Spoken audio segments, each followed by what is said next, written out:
The day Adam and Death reigned like a cruel king over the human family.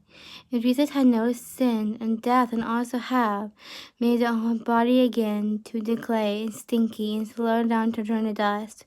But 1,000 years earlier, the prophet David was written, you will not let your Holy One see decay.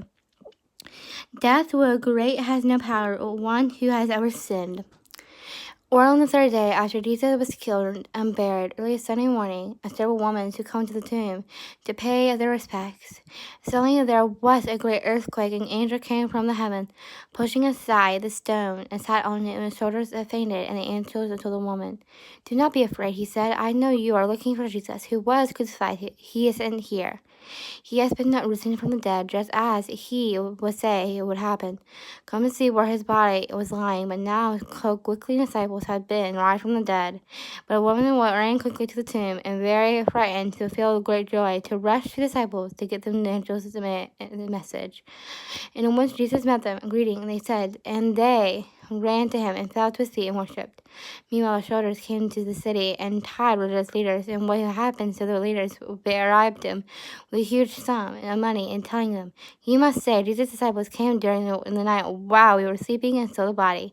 But they could not hide the truth. The tomb was empty. By the death, Jesus paid our sin and debt, and by the burial, Jesus went down to the pit to death and the clay.